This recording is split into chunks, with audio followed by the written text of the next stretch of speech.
Bupati Klungkung Inyoman Suwirte melepas kontingen Kabupaten Klungkung ke ajang Pekan Olahraga Provinsi Porprov Bali ke-13 tahun 2017. Acara pelepasan berlangsung di depan Monumen Puputan Klungkung.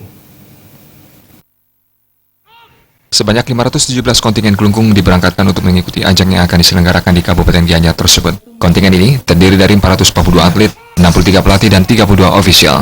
Bupati Suwirte dalam sambutannya meminta kepada para atlet untuk berjuang dengan keras pada pertandingan nanti. Dengan dipilihnya Monumen Puputan Klungkung sebagai tempat pelepasan, diharapkan akan meningkatkan semangat perjuangan pantang menyerah bagi para atlet dalam menghadapi lawan tanding. Ucapan terima kasih juga disampaikan Bupati Suwirte kepada para pelatih dan pengurus KONI Klungkung yang telah memotivasi dan mempersiapkan para atlet hingga siap untuk bertanding. Ketua KONI Klungkung Wayan Subamia menyatakan, pada ajang Porprov Bali ke-13 di Kabupaten Gianyar tahun ini, Kabupaten Klungkung menambah jumlah atlet dari Porprov sebelumnya, di mana tahun ini Klungkung mengirim 442 atlet dari sebelumnya hanya 284 atlet. Adapun cabang olahraga cabur yang diikuti diantaranya atletik, binaraga, basket, bola voli, bridge, bulu tangkis, catur, kriket, skateball, judo, karate, menembak, panahan, panjat tebing, pencak silat, renang, taekwondo, tarung derajat, tenis meja, tinju, football, sepak bola, dansa, balap motor, pentak, kabadi, kempo, softball, wusu, dan futsal.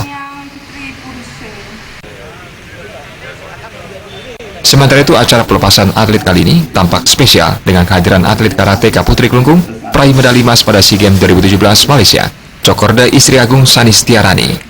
Atlet asal Puri Bakas Banjarangkan ini turut membakar semangat para atlet agar memiliki cita-cita tinggi untuk berlaga di tingkat nasional bahkan internasional. Siapapun lawannya, hadapi dengan sepenuh hati. Hadapi dengan sepenuh hati, tanamkan dalam diri saya akan bertanding dengan semangat kekuatan.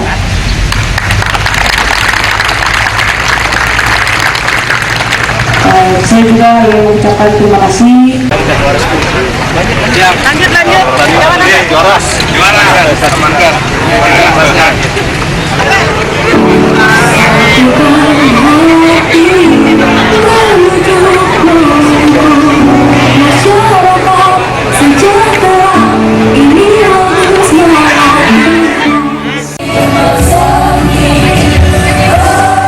Humas Klungkung melaporkan.